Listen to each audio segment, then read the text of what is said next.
आपकी तरफ से अब ये आरोप लगाया जा रहा है कि उनको 40% से भी कम स्क्रीन जो है वो दिया गया। 40% से और भी बहुत कम। राहुल गांधी 15 मिनट 42 सेकेंड बोले मणिपुर पर, उनका सदन में वक्तव्य 15 मिनट 42 सेकेंड का था। उसमें से 11 minute 8 second camera Om Birla speaker को दिखाता रहा, यही संसद टीवी का कैमरा, और मात्र 4 मिनट राहुल गांधी जी को दिखाया। 71% टाइम पर कैमरा ओम बिरला पर था। ये क्या मतलब है? आप क्या छुपा रहे थे? आपने क्यों नहीं राहुल जी को दिखाया? राहुल जी ने बड़ी बड़ी बातें कही, मणिपुर पर बात कही कि वहां पर लोगों की हत्या हुई है, सरकार हाथ पे हाथ धरे बैठी है, सेना का प्रयोग नहीं कर रही। मणिपुर में असम राइफल और मणिपुर पुलिस में एफआईआर हो रही है, सरकार पता नहीं किसको बचाने का काम कर रही है। राहुल गांधी जी ने 3 और तस्वीरें दिखाई थी और आपके कैमरा पर मैं वो फोटो दिखाना चाहती हूँ। एक है ये अडानी के जहाज में मोदी जी की फोटो, उसके बाद दूसरी फोटो है आराम से नौश फरमा रहे मोदी जी अडानी के हवाई जहाज में, तीसरी फोटो है अडानी का भारत में कहां कहां व्यापार बढ़ा मोदी जी के आ जाने के बाद। ये सारी अपने आप में बड़ी बातें हैं, इसको क्यों नहीं दिखाया गया? 71% टाइम पर ओम बिरला को देख रहे थे। विपक्ष का सांसद और सबसे मजबूत आवाज बोलेगी, ये किस तरह की ये लुच्चई है, ये गलीचपना है, इसको क्या कहा जाए? ये कुछ नहीं है, ये तानाशाह, एक कायर तानाशाह का डर है। मैम, राहुल गांधी ने जब बयान दिया उसके बाद स्मृति ईरानी ये भूल जाती है कि ये टेलीविजन चैनल नहीं है, ये भारत का सदन है। आपकी नौटंकी का अखाड़ा नहीं है। अपनी बेकार की एक्टिंग और झूठा आक्रोश बंद कर दीजिए। मणिपुर पर बात हो रही है, हर वक्त मुद्दे से बरगलाने की, मुद्दे से भटकाने की कोशिश बंद कर दीजिए। दम है तो मणिपुर पर बात करिए। बेवकूफी का आपने वहां पर भाषण दिया और अभी फैक्ट चेक करूंगी मैं और बताऊंगी कैसे आप वीपी सिंह की सरकार में शामिल थे, समर्थन दे रहे थे। जिन वाक्यों को आपने गिनाया तब आपके लोगों ने कुछ क्यों नहीं किया? आज आप क्विट इंडिया मूवमेंट की बात करती हैं, किस मुंह से बात करती हैं क्विट इंडिया मूवमेंट की?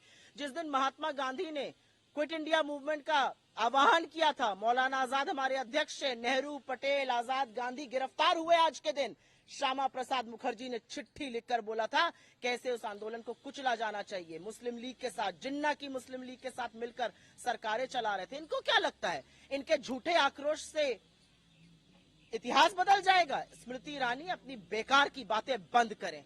78 दिन तक जो बोल नहीं पाया उसको कोई नैतिक अधिकार नहीं है सदन में बोलने का।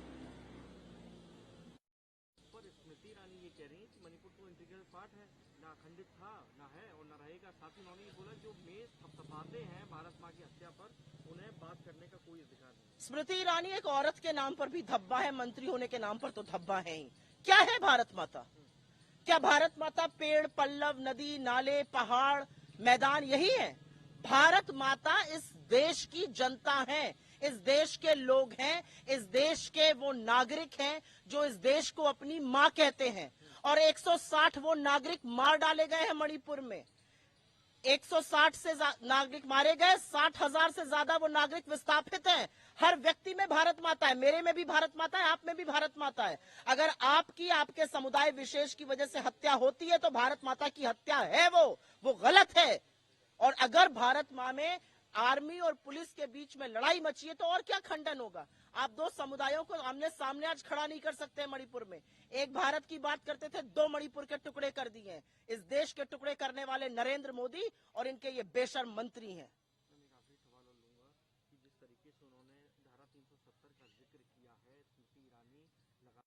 तो मेरे सवालों के लायक नहीं है क्योंकि वो सिर्फ और सिर्फ झूठ प्रचारित करती हैं।